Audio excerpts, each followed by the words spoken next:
चलो, तो सबसे पहले जो है हम लोग स्टार्ट करेंगे वेक्टर पार्ट। क्या पार्ट स्टार्ट करेंगे? वेक्टर। क्योंकि आपको लिए जो वेक्टर चैप्टर है वो सबसे इम्पोर्टेंट चैप्टर है। अगर इस चैप्टर को आप समझ जाते हैं तो आने वाले चैप्टर में दिक्कत नहीं होगा।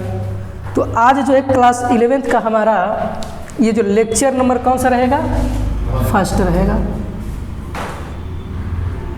और आज हम लोग स्टार्ट करेंगे वेक्टर। इस चैप्टर का नाम जो है आपका 11th का चैप्टर नंबर 4 है, motion in a plane. NCERT में दिया है मोशन इन ए प्लेन। तो हम लोग पढ़ेंगे वेक्टर। हेडिंग डाल दीजिएगा, वेक्टर। चैप्टर का नाम मोशन इन ए प्लेन।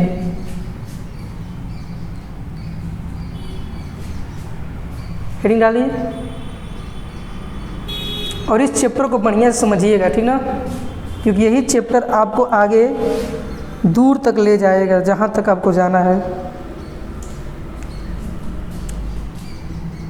चलिए स्टार्ट करें चैप्टर।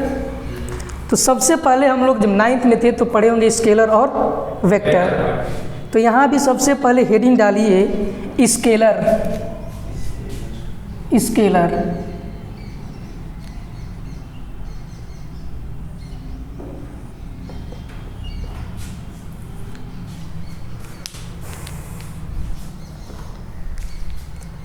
स्केलर क्वांटिटी का मतलब होता है क्या? जैसे आप लोग 9th में पढ़े होंगे कि जिस क्वांटिटी के पास केवल और केवल क्या हो? मैग्नीट्यूड हो। सिर्फ और सिर्फ मैग्नीट्यूड हो, इसमें हम लोग डायरेक्शन की बात नहीं करते हैं। सिर्फ और सिर्फ किसकी बात करेंगे? मैग्नीट्यूड के। तो स्केलर क्वांटिटी जो है आपकी एक ऐसी क्वांटिटी होती है जिसके पास सिर्फ और सिर्फ क्या होनी चाहिए? मैग्नीट्यूड। इसमें डायरेक्शन का हम लोग जिक्र कतई नहीं करेंगे, ठीक? अब जैसे मान लीजिए मैग्नीट्यूड का मतलब मैंने बताया था आपको जब 9th में रहे होंगे, तो आपको पता होगा मैग्नीट्यूड का मतलब होता है प्योर नंबर। क्या होता है? Pure number. और इसके बगल में सटा होगा यूनिट। क्या सटा होगा? यूनिट। इस पूरे टर्म को हम लोग नाम देंगे मैग्नीट्यूड। क्या नाम देंगे? मैग्नीट्यूड। जैसे आपको उदाहरण देके मैं समझाता हूँ एग्जाम्पल। पहला एग्जाम्पल समझते हैं इसमें। जैसे मान लेते हैं मास है। क्या है? मास। ये हमारे पास कोई बॉडी है जिस बॉडी का मास कितना है? 5 kg है। अगर इस 5 kg को मास को मैं अगर ईस्ट के डायरेक्शन में ले जाऊं, किसके डायरेक्शन में? ईस्ट के डायरेक्शन में, तब भी इसका मास कितना होगा? 5 kg होगा। अब इसी 5 kg को अगर मैं साउथ के डायरेक्शन में ले जाऊं, तब भी इसका मास कितना होगा? 5 kg होगा। तो अगर आपका कोई ऑब्जेक्ट, 2 ठो ऑब्जेक्ट हैं, एक का ऑब्जेक्ट 2 kg है मास और दूसरे ऑब्जेक्ट का मास कितना मान लेते हैं? 3 kg है। कितना है? तो इन टोटल बॉडी का अगर मैं मास मानूं तो इसका मास m1 ले लेते हैं कंसीडर और इसको कर लेते हैं कंसीडर m2। तो क्या total mass m1 plus m2 हो जाएगा कि नहीं? और ये हो जाएगा 2 kg प्लस 3 kg और ये टोटल हो जाएगा आपका 5 kg। इतना कंसेप्ट क्लियर है? मतलब आपको मास ये समझाने का प्रयास कर रहा है कि मुझको किसी भी दिशा में लेके जाओ, मेरे अपनी वैल्यू को चेंज करने वाला नहीं। वैल्यू का मतलब अपने मैग्नीट्यूड को। तो तब इसको जाके हम लोग नाम देंगे स्केलर क्वांटिटी। आगे देखिए, जैसे आप लोग जब पढ़ रहे थे क्लास 8th या 9th 10th में पढ़े होंगे कि किसी भी चीज़ को जब हम सम करते थे, जैसे 2x प्लस 3x, तो क्या आता था आपका? 5x। मतलब उसको हम अलजेब्रिकली क्या कर रहे थे? सम कर रहे थे। या उसी को हम बोलते थे जैसे अलजेब्रिक एक्सप्रेशन चैप्टर का नाम आता था।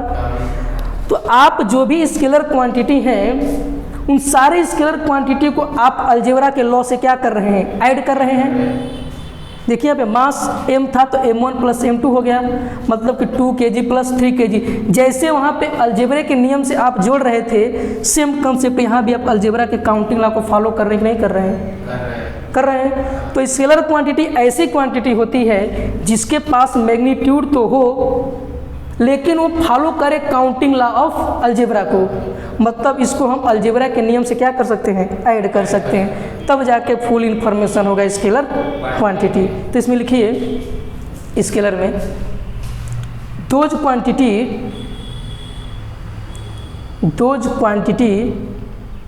which has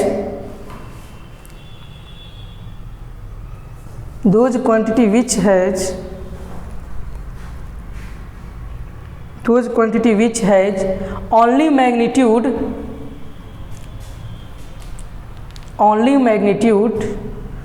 but no direction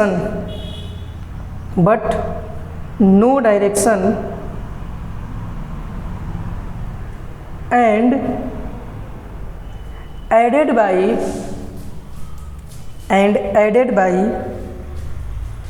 counting law of algebra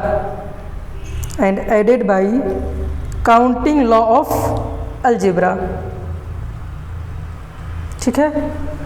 ये वाला फिगर बना लीजिए आप लोग यहाँ से यहाँ तक एग्जाम्पल के तौर पे, ये वाला और ये पूरा, ये यहाँ से लेके यहाँ तक पूरा एग्जाम्पल में है। ये अपने हिसाब से इसको मेंटेन कर लीजिए ताकि आपको क्लियर हो कंसेप्ट पूरा। हाँ ऊपर अलबट कर लो।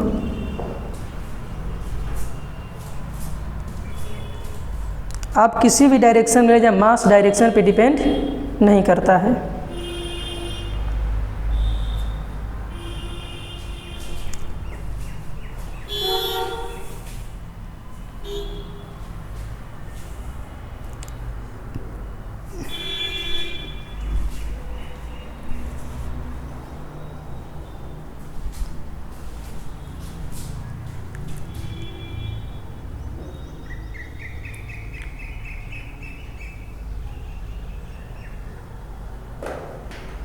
हो गया?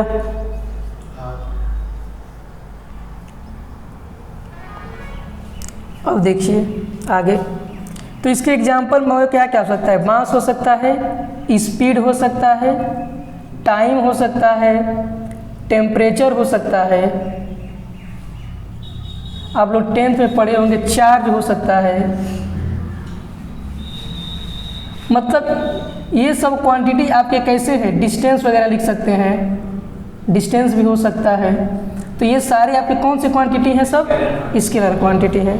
ठीक है, तो स्केलर क्वांटिटी को आप सिर्फ और सिर्फ मैग्नीट्यूड होता है, उसके पास डायरेक्शन नहीं होता, और अलजेब्रा के काउंटिंग लॉ को क्या करता है, फॉलो करता है। कंसेप्ट क्लियर है? अब अगली हेडिंग डालिए वेक्टर, मिटा दो इसको ना। अब अगला हेडिंग डालिए वेक्टर, धीरे धीरे समझते चलो सबको एक एक करके।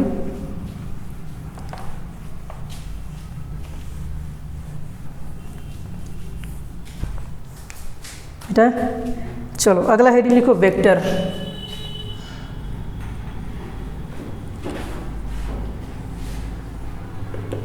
वेक्टर क्वांटिटी क्या है, तो मैंने आपको बताया जिसके पास मैग्नीट्यूड हो एज वेल एज डायरेक्शन हो, दोनों चीज़ होनी चाहिए। उसके बाद इसमें और एक चीज़ ऐड होता है कि ये वेक्टर के ज्योमेट्रिक लॉ को क्या करे, फॉलो करे। किसके लॉ को फॉलो करे, ज्योमेट्री के वेक्टर लॉ को फॉलो करे। और किस तरीके से फॉलो करेगा, ये आगे आने वाले जो कंसेप्ट रहेंगे ना, उसमें आपको पूरी तरीके से क्लियर हो जाएगा। ठीक, यहाँ बस आप इतना ये समझिए कि वेक्टर क्वांटिटी को हम वेक्टर के अलजेब्रे के रूल से क्या कर सकते हैं, उसको ज्योमेट्रिक के रूल से ऐड कर सकते हैं। तो पहले लिखिए वेक्टर क्वांटिटी का definition, those quantity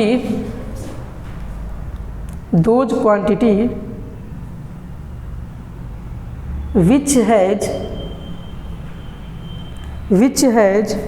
magnitude as well as direction and added by a geometrical law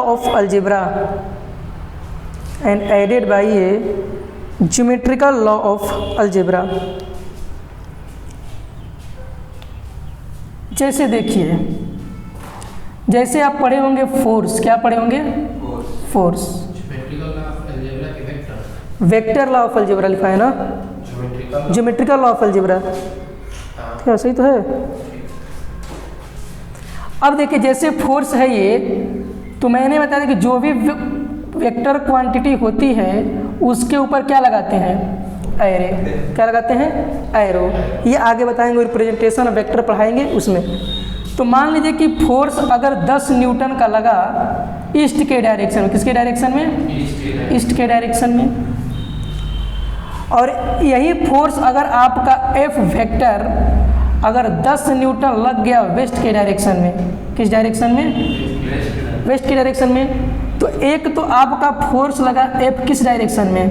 east के डायरेक्शन में, जिसका नाम F1 देते हैं। और एक वेक्टर लगा आपका वेस्ट डायरेक्शन में, तो ये तो 10 न्यूटन का था, लेकिन जैसे ही डायरेक्शन चेंज होगा ये फोर्स आपका निगेटिव आ जाएगा -10N। मतलब कहीं ना कहीं आपका फोर्स किस पे डिपेंड कर रहा है? डायरेक्शन पे। इसके मैग्नीट्यूड में कोई चेंज नहीं, 10 न्यूटन था तो यहाँ भी 10 न्यूटन था, सिर्फ किस में चेंज हुआ है? डायरेक्शन में। और निगेटिव ना, अगर पहले वेस्ट रहता तो यहाँ रहेगा 10 न्यूटन वेस्ट है, और फिर आप ईस्ट कर देते हैं तो फिर कहाँ चला जाएगा? 10 न्यूटन ईस्ट में चला जाएगा, तो ये क्या हो जाएगा? माइनस। है समझ में? डायरेक्शन चेंज होने की वजह से इसमें साइन क्या लगा है? निगेटिव। तो आपसे कोई पूछे निगेटिव साइन क्या है, तो निगेटिव साइन आपको ये बता रहा है कि फोर्स अलग अलग दिशा में लग रहा है। एक लग रहा है वेस्ट में और दूसरा लग रहा है ईस्ट में, इसलिए दोनों का फोर्स क्या हो गया? निगेटिव, और कैंसिल आउट हो गया, क्या हो गया? 0। मैग्नीट्यूड में इक्वल है, डायरेक्शन में अपोजिट, तो इस पर लगने वाला नेट फोर्स क्या हो जाएगा? 0। Total force 0। आए बात समझ में? तो इस तरीके से आपका फोर्स क्या करता है? डिपेंड करता है किस पे? वेक्टर और सॉरी डायरेक्शन और मैग्नीट्यूड पे। क्लियर है? अब आपसे कोई सवाल पूछे कि जैसे मान लीजिए कोई फोर्स F है, 10 न्यूटन कहाँ जा रहा है? ईस्ट में जा रहा है। कहाँ जा रहा है? ईस्ट में। और फिर 10 न्यूटन चला गया कहाँ पे? नॉर्थ में। कहाँ चला गया? नॉर्थ में। तो अगर आपसे कोई पूछे कि नेट फोर्स इस पे कितना बताएंगे आप? 0 कैसे होगा जी?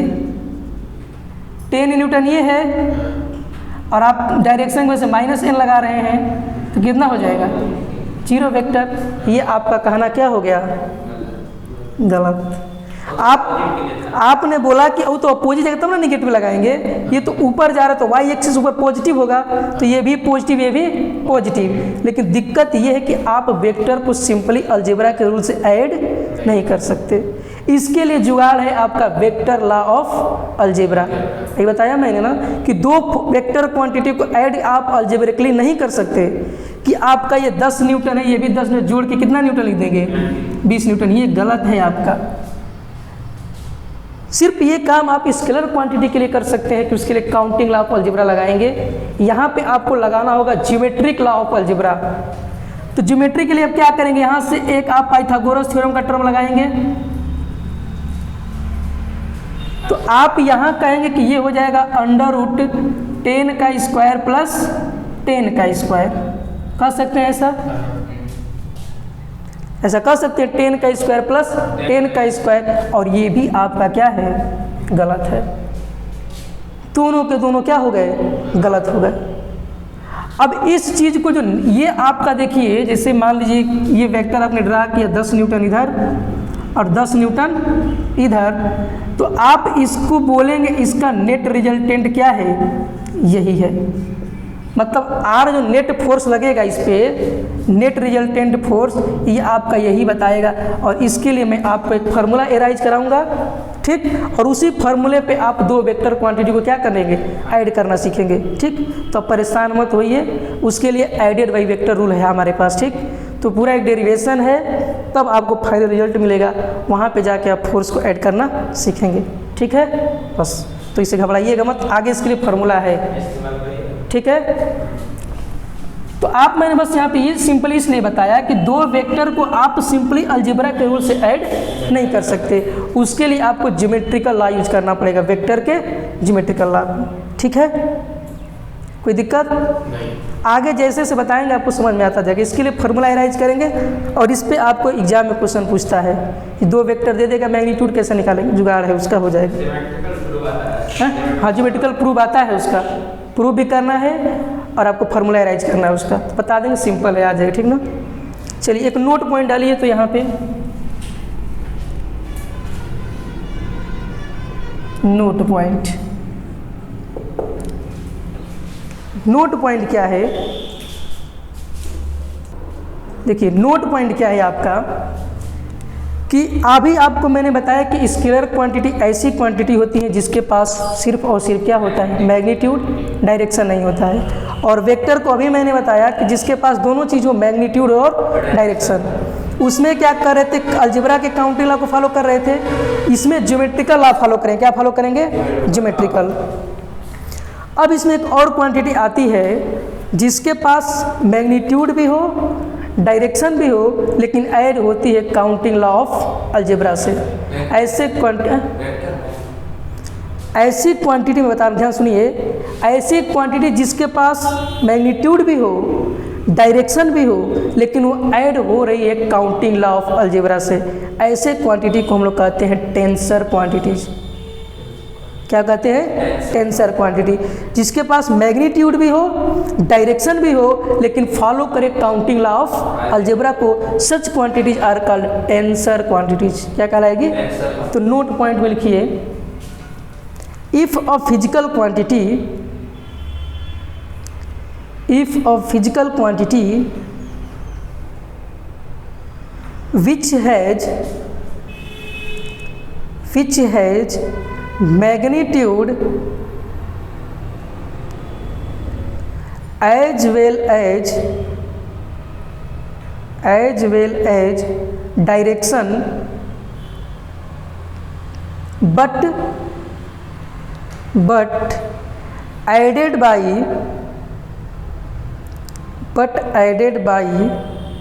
counting law of algebra, then then it comes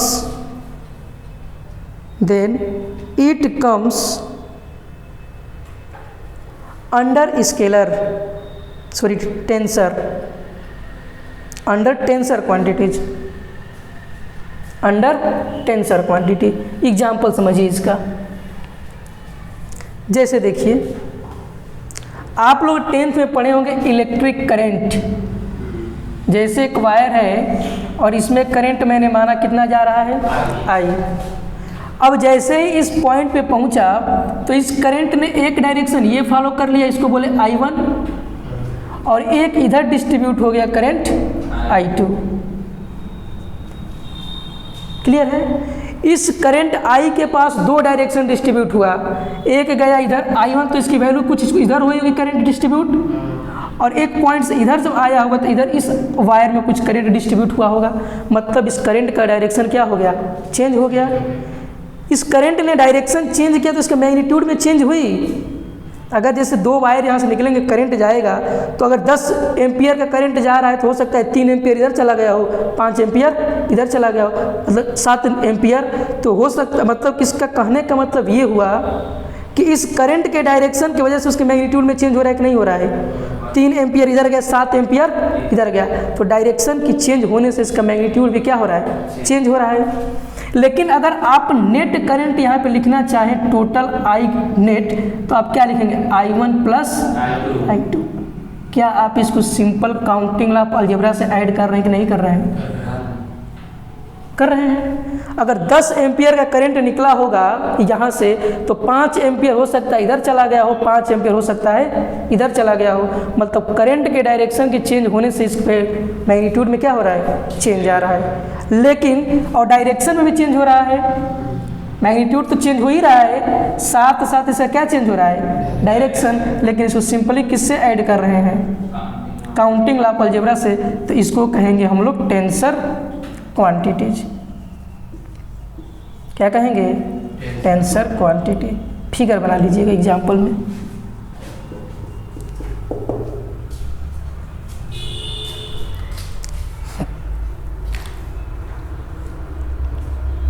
समझ में आ रहा है जी?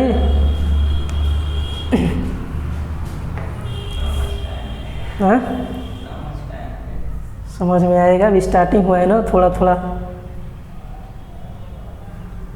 थोड़ा माहौल बनेगा तो और मज़ा आएगा जी।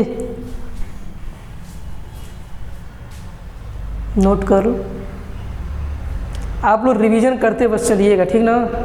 रिवीजन बहुत ज़रूरी है और क्लास रेगुलर अटेंड करना भी ज़रूरी है। एक दिन छूटेगा तो पूरा चैप्टर समझ में नहीं आएगा।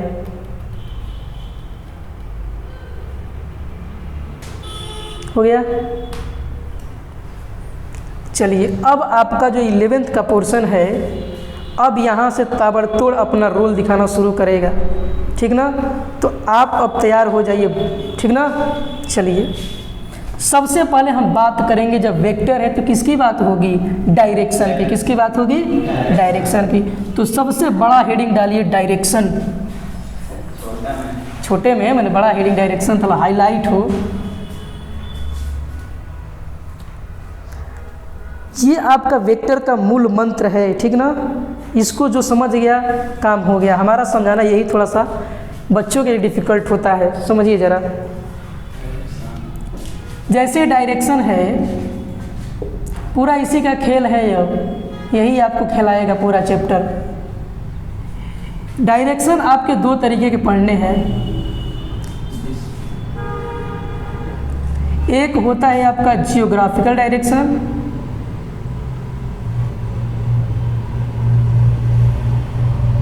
और एक आपका इसमें आता है फिजिकल डायरेक्शन। क्या आता है? Physical direction.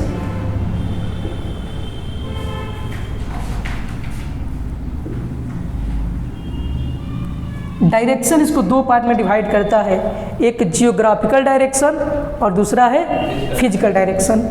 अब जियोमेट्रिकल डायरेक्शन क्या है? जियोग्राफिकल डायरेक्शन इधर आपका होता है ईस्ट और इधर होता है आपका वेस्ट, और इधर आपका होता है नॉर्थ और इधर होता है आपका साउथ, ठीक? यहाँ भी फिगर ऐसे ही बनाते हैं।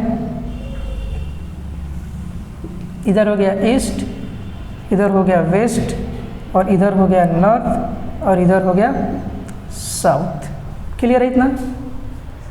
जियोग्राफिकल डायरेक्शन में क्या होता है कि इसके जो सेंटर ओ है, जो ओरिजिन पॉइंट है, इसके यहाँ से मैं एक ऐसे लाइन ड्रा करूँगा। क्या ड्रा करूँगा?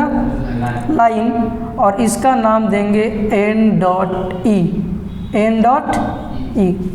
और यहाँ पे भी एक लाइन ड्रा करेंगे जिसका नाम देंगे हम डब्ल्यू एन। क्या नाम देंगे? W N.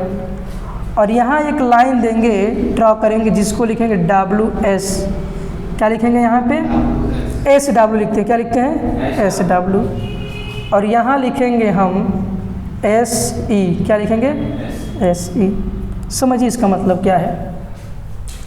जब भी आपको एन ई दिखे तो इसका मतलब होता है हम ईस्ट से किसकी तरफ जा रहे हैं?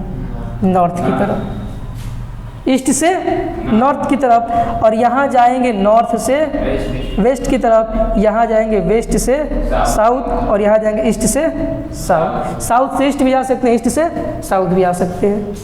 तो अगर इसका उल्टा दे देगा ई एस, तो साउथ से ईस्ट। दोनों चीज़ क्लियर है? नहीं समझ आया? अगर आपको एन ई देगा तो इसका मतलब ईस्ट से आप नॉर्थ जाएंगे, मतलब ईस्ट से नॉर्थ। और अगर ई एन देगा तो इसका मतलब आप ईस्ट से कहाँ आएंगे? नॉर्थ। तो ये कहाँ जाएगा? अंदर जाएगा डायरेक्शन। हाँ, ई एन में नॉर्थ से ईस्ट जाएंगे और एन ई में ईस्ट से, इधर से इधर जाना है आपको, ठीक ना? तो अगर ई एन है तो नॉर्थ से ईस्ट, और एन ई है तो ईस्ट से नॉर्थ। क्लियर है इतना कंसेप्ट? चलिए इसको मिटा दें। अब यहाँ समझिए फिजिकल डायरेक्शन क्या है। अगर मैं एक एरो ऐसे ड्रा कर दूँ जो इस एक्स एक्सिस के साथ कितना एंगल बना रहा हो? थीटा एंगल बना रहा हो। क्या बना रहा हो? थीटा डिग्री मान लेते, कितना? थीटा डिग्री, और कॉमा कर दे नॉर्थ ऑफ ईस्ट। मतलब एक एरो वेक्टर जा रहा है थीटा डिग्री किस डायरेक्शन में? ईस्ट से नॉर्थ की तरफ। 30 डिग्री पे अगर मान लीजिए थीटा केवल 30 डिग्री है, तो 30 डिग्री नॉर्थ ईस्ट से कहाँ जा रहा है? नॉर्थ की तरफ। इसको हम लोग बोलते हैं फिजिकल डायरेक्शन। क्या बोलते हैं? Physical direction. ठीक है, फिजिकल डायरेक्शन हो गया। देखो यहाँ, तो इसका मतलब होता है physical direction. Theta degree north east, मतलब ईस्ट से कहाँ जा रहे हैं? नॉर्थ की तरफ। तो ये है आपका जियोग्राफिकल डायरेक्शन और इसको बोलते हैं फिजिकल डायरेक्शन। तो अगर आपको, जैसे मैं ऐसे दे दूं कि कोई वेलोसिटी है, क्या है? वेलोसिटी 20 मीटर पर सेकेंड से 20 मीटर पर सेकेंड से थीटा डिग्री, मतलब थीटा 30 डिग्री पर नॉर्थ ऑफ ईस्ट जा रहा है कोई वेक्टर वेलोसिटी, तो इसको कहाँ रिप्रेजेंट करेंगे? वेलोसिटी आपका 20 मीटर पर सेकेंड, मतलब इसका मैग्नीट्यूड कितना हो जाएगा? 20 मीटर पर सेकेंड। और ये आपका थीटा कितना डिग्री हो गया? 30 डिग्री। और नॉर्थ ईस्ट से कहाँ जा रहा है? तो ये वेक्टर यहीं पे रिप्रेजेंट होगा, वेलोसिटी क्या हो जाएगा? यहीं पे हो जाएगा। है समझ में? इस तरीके से आपको क्वेश्चन में देगा तो आपको इसी तरह से रिप्रेजेंट करना है। ठीक है, कोई डाउट? एंगल आप क्यों नापेंगे? एग्जाम में दिया रहेगा 30 डिग्री 50 डिग्री तक अनुमानित।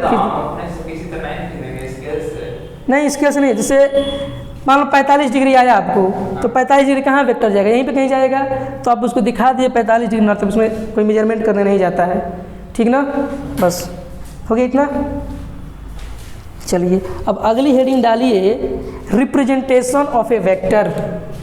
नोट कर लीजिए इसको, नोट कर लो। हाँ, पहले नोट कर लीजिए इसको।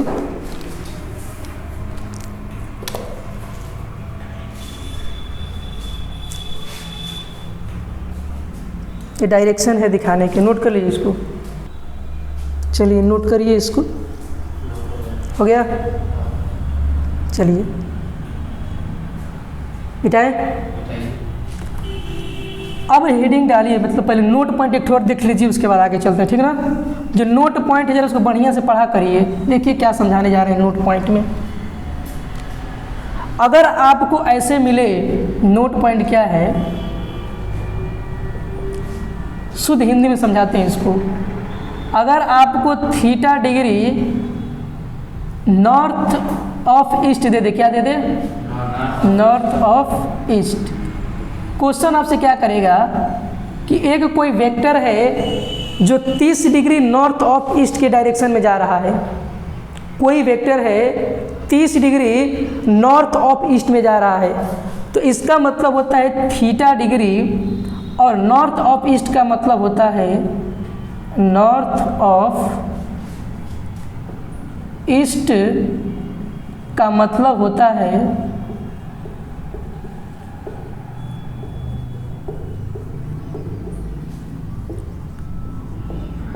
ईस्ट से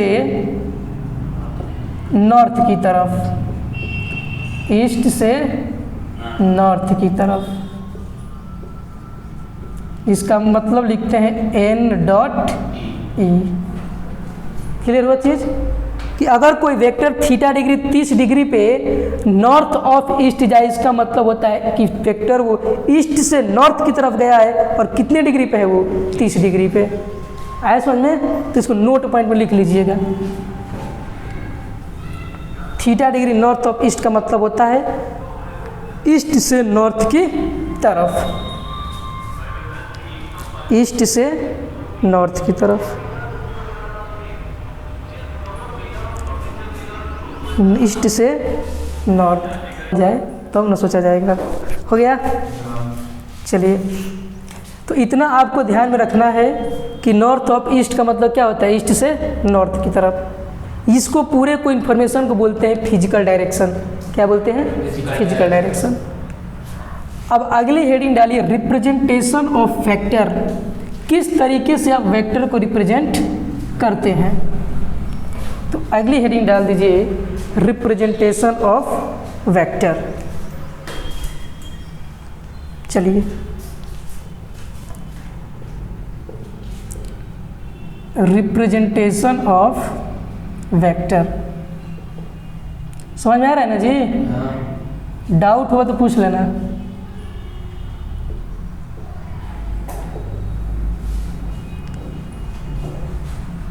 देखिए क्या है, ये हेडिंग आपको सिखाएगी कि किस तरीके से वेक्टर को हम लोग रिप्रेजेंट करते हैं।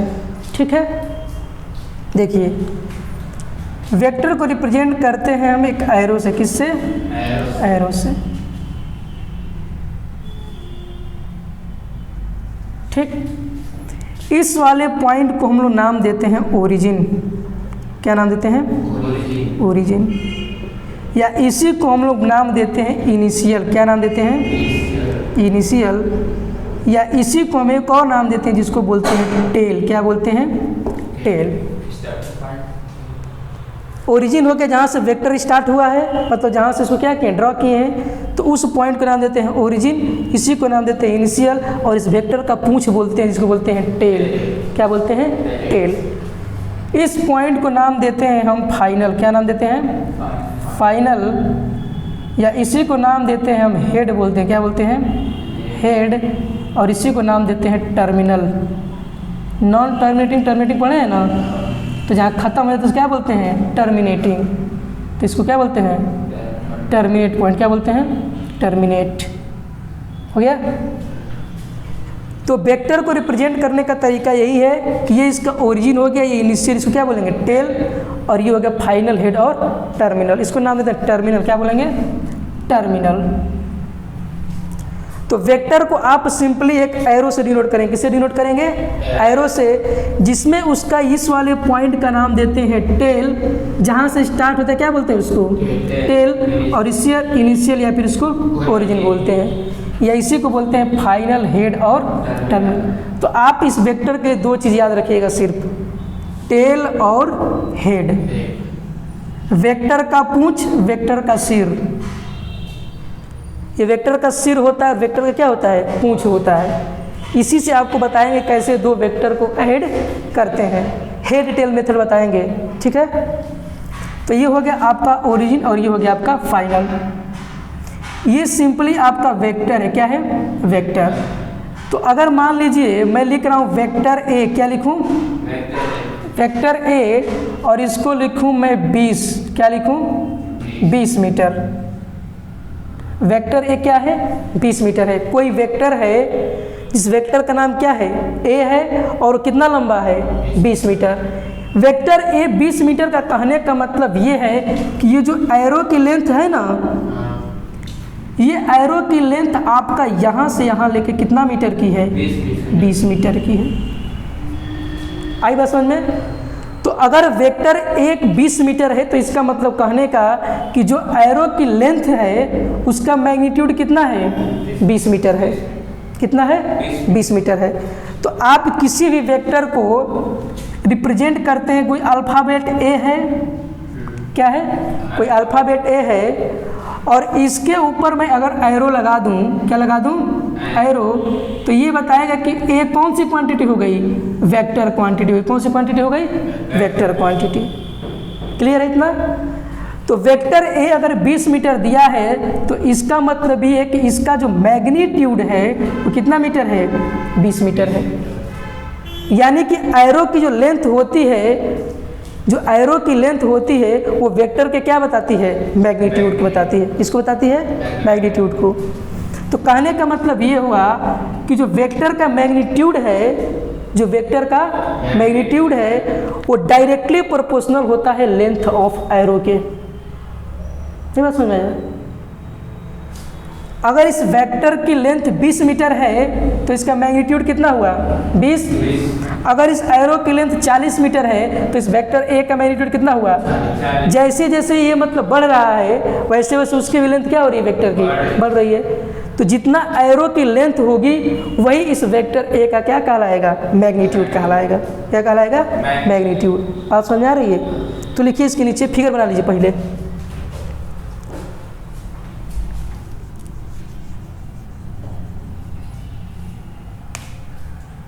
छोटी छोटी चीज़ें आपको सिखा रहे हैं एकदम बेसिक लेवल से, यही आपको आगे काम करेगा। छोटी छोटी चीज़ें। क्या वो पेन नहीं है? पेन है? दे दो।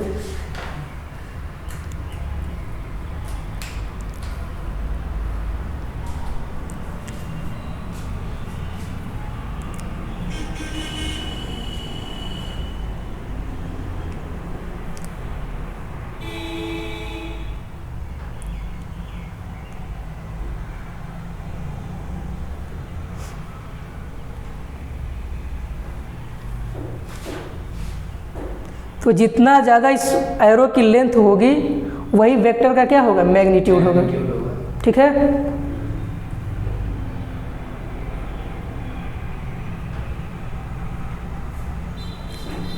देखिए a vector is represented by a vector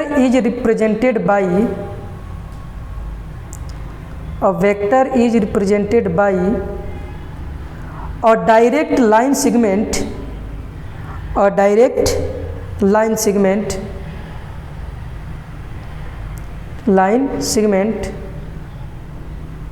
full stop. It is also represented by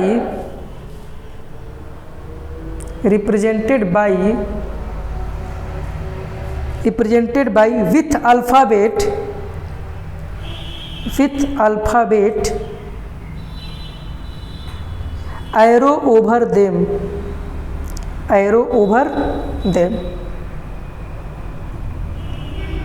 समझ आई बात क्या बताया कि आप किसी भी वेक्टर को एक अल्फ़ाबेट से भी रिप्रेजेंट कर सकते हैं, उसके ऊपर क्या लगा देंगे, एरो। तो ये कहलाएगा कि वेक्टर ए, क्या कहलाएगा, वेक्टर ए। कॉन्सेप्ट क्लियर इतना। अब देखिए नीचे नोट पॉइंट में लिखिएगा लेंथ ऑफ एरो, नीचे लिखिएगा length of arrow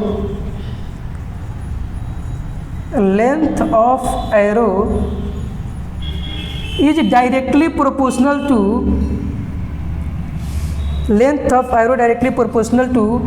magnitude of vector.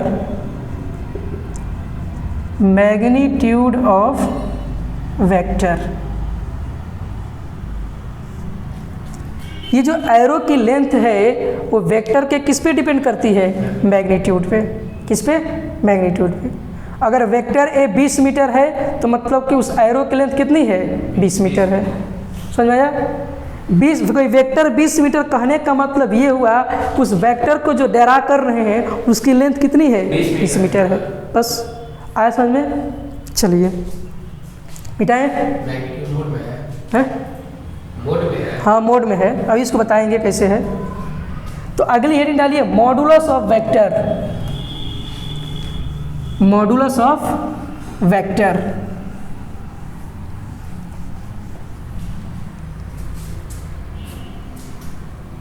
अगली हेडिंग है आपकी मॉडुलस ऑफ वेक्टर।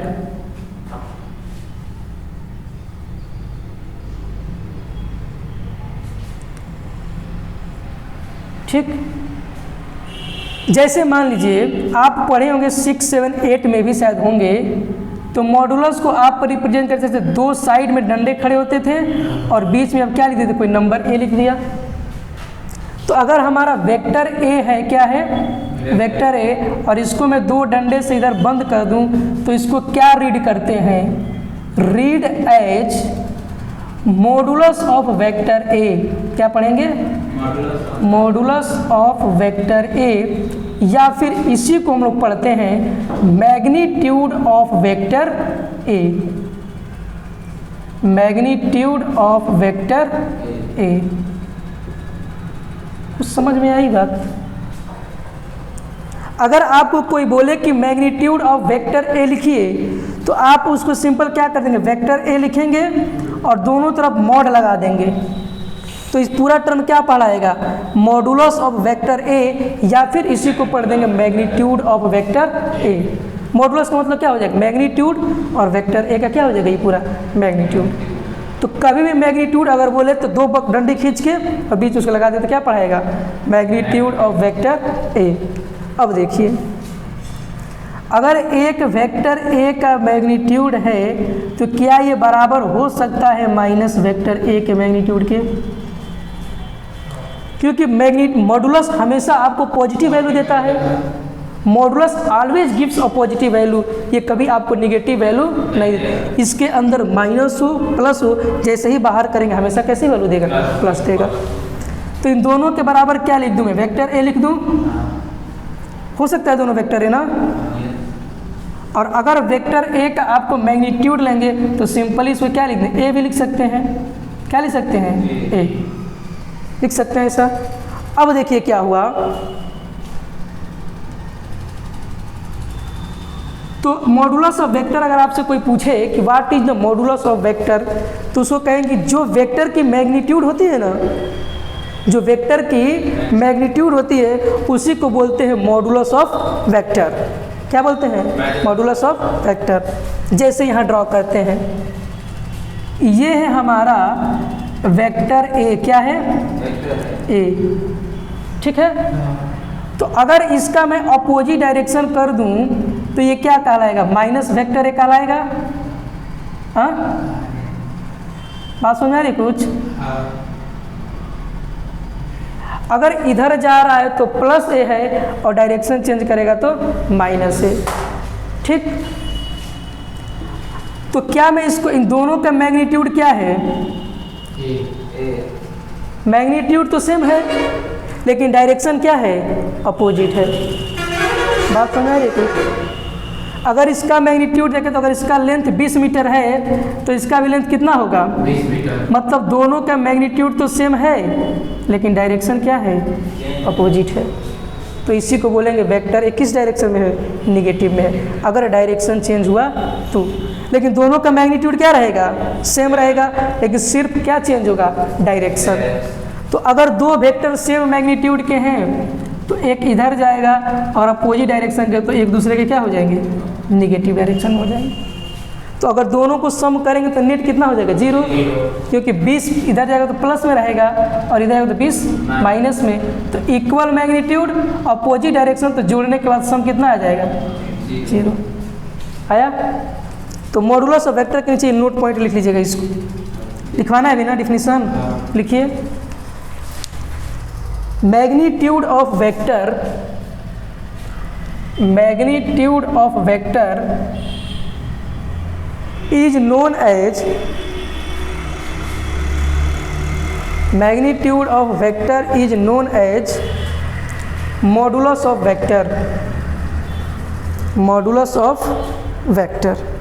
ठीक है, यहाँ तक नोट कर लीजिए इसको। हाँ, नोट पॉइंट पे लिख लीजिएगा इसको। फिगर बनाया कई वाला, इसको तो नहीं वाला लिख लो, इसको भी तो लिखना है, सब लिखना है अब।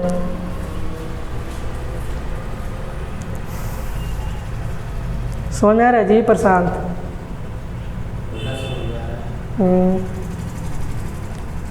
फील आ रही है? फील आएगी अभी।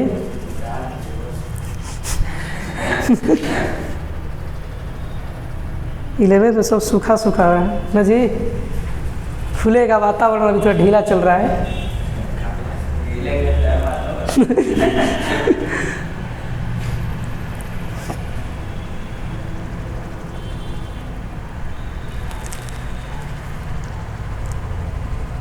जितना पढ़ाए हैं जाके रिवाइज कर लेना, ठीक ना? क्योंकि रिवीजन ज़रूरी है, और जो नहीं आएगा नेक्स्ट क्लास में पूछ लीजिएगा आके। थोड़ा स्टार्टिंग है, थोड़ा सा दर्दनाक होगा आपको लिए, लेकिन बाबा के दरबार में है तो दर्द नहीं होगा, उसका इलाज की दवा है ना जी। खिला रही है?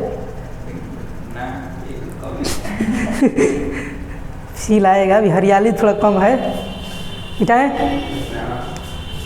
चलिए, तो मॉडुलस ऑफ वेक्टर का मतलब क्या होता है? मैग्नीट्यूड ऑफ वेक्टर ए। तो आपको एग्जाम में पूछेगा कि डिफाइन मॉडुलस ऑफ वेक्टर, तो क्या कहेंगे? एक ऐसी वेक्टर अगर जो वेक्टर का मैग्नीट्यूड होता है उसी को हम लोग बोलते हैं मॉडुलस ऑफ वेक्टर। लिखवाए ना कॉपी में कि जो वेक्टर का मैग्नीट्यूड होता है उसी को बोलते हैं मॉडुलस ऑफ वेक्टर। इतना क्लियर है? अब अगला पॉइंट लिखिए, जीरो वेक्टर, और ये आपके एग्जाम में पूछता है, टिक लगा लीजिएगा इसके, जीरो वेक्टर। लास्ट टॉपिक है आज का, जीरो वेक्टर। हाँ जी, जीरो वेक्टर। और इसी को ब्रैकेट में लिख लीजिएगा, नल वेक्टर बोलते हैं। क्या बोलते हैं? Null vector. तो आपको एग्जामिनर सीधा सीधा नहीं बोलता है कि जीरो वेक्टर डिफाइन करिए, क्या बोलेगा? Define null vector. क्या बोलेगा? Null vector. ठीक है, देखिए कैसे। अगर कोई चीज़ है, मान लो, अपने से दिमाग लगाओ, अगर कोई चीज़ है उसमें हम क्या जोड़े कि वो टर्म जीरो बन जाए, उसी का निगेटिव। तो अगर कोई वेक्टर ए है, कोई वेक्टर ए है और इसके वेक्टर ए में अगर इसी का निगेटिव वेक्टर ए जोड़ दें तो पूरा टोटल टर्म क्या हो जाएगा, जीरो वेक्टर कहलाएगा। एक ये चीज़ हो सकता है। या फिर वेक्टर ए के निगेटिव में अगर मैं प्लस ए जोड़ दूं तो उस केस में वेक्टर क्या हो जाएगा, जीरो हो जाएगा। जैसे देखिए, अगर मान लीजिए ये हमारा एक वेक्टर ए है, क्या है, वेक्टर ए है, और इसी में अगर मैं ऐसे जोड़ दूं तो क्या कहलाएगा, ये माइनस ए वेक्टर होगा। तो अगर मैं सिंपली किसी भी वेक्टर में, क्या मैंने बताया, मेरी बातों पर ध्यान दीजिएगा, किसी भी वेक्टर में अगर मैं इसी के निगेटिव को जोड़ दूं तो हमारा पूरा टर्म क्या कहलाएगा, जीरो वेक्टर। क्या कहलाएगा, जीरो वेक्टर, और इसी को नाम देते हैं नल वेक्टर। तो आपको एग्जामिनर भुलवाएगा, कहेगा मेरे प्यारे बच्चों जीरो वेक्टर नहीं बल्कि हमको नल वेक्टर डिफाइन करिए। क्या डिफाइन करिए, नल वेक्टर। तो आपको बातें दिमाग में रहनी चाहिए। पिछले साल यही पूछा था नल वेक्टर, जबकि क्लास में मैंने चिल्ला चिल्ला के पढ़ाया था कि नल वेक्टर पूछेगा, और एक नंबर में पूछा था नल वेक्टर। बस अभी तो छोटी छोटी डिफिनीशन है। चलिए इसके बारे में लिखिए थोड़ा सा। Zero vector is defined as, zero vector is defined as a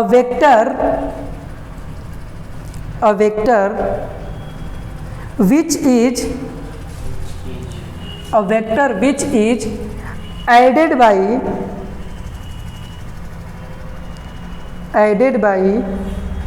हो गया, added by negative to itself, added by negative to itself।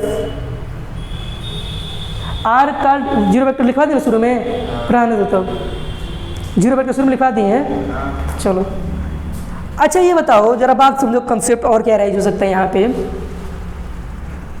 बताएं।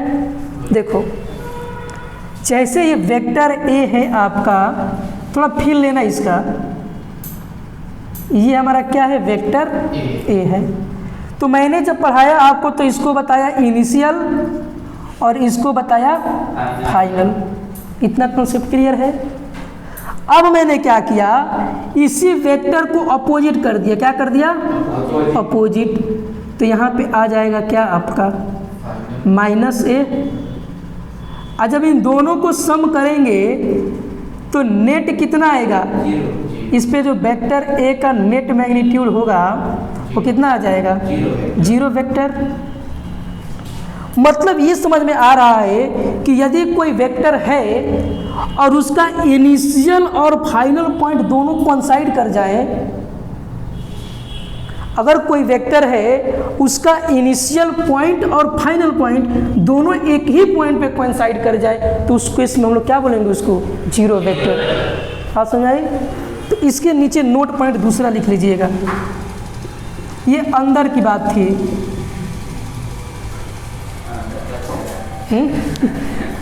लिखिए, a vector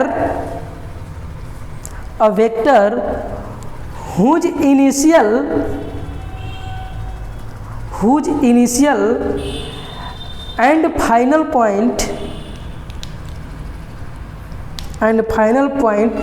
coincides,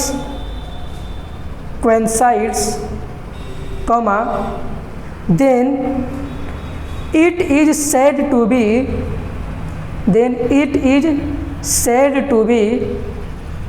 zero vector, is said to be zero vector। हो गया।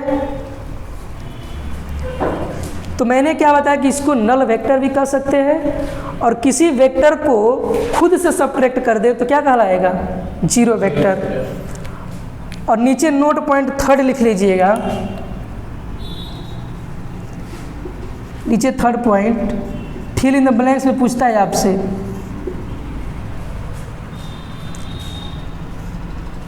ये fill in the blanks हो गया यहाँ पे। इज आल्सो नॉन एज,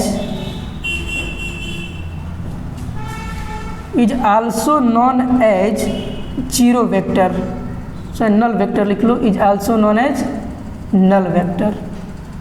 तो यहाँ पे क्या भरेंगे आप? Zero vector. जीरो वेक्टर, तो यहाँ भराएगा आपका zero vector is also known as null vector. फिर इन द ब्लैंक्स टाइप का क्वेश्चन है ये। MCQ भी आ सकता है। Zero vector is also known as null vector, ठीक है। तो आप इतना जो है कल रिवाइज करके आइएगा और कल आगे कंसेप्ट क्या बताएंगे, और आपका नोट्स प्रिपेयर बनाइएगा पहले तो, ठीक है। जितना लिखवा रहे हैं उतना नोट्स रखिएगा, आप यही आपको एग्जाम में काम आएगा नोट्स। तो कल आपको टॉपिक स्टार्ट करेंगे यूनिट वेक्टर, जो आपका इंपॉर्टेंट टॉपिक, वो भी एग्जाम में आता है यूनिट वेक्टर, तो कल स्टार्ट करेंगे उसको, ठीक है। नोट कर लीजिए इसको। और आज का क्लास यहीं पे समाप्त, ठीक है। जाइए, कल से स्टार्ट करेंगे यूनिट वेक्टर।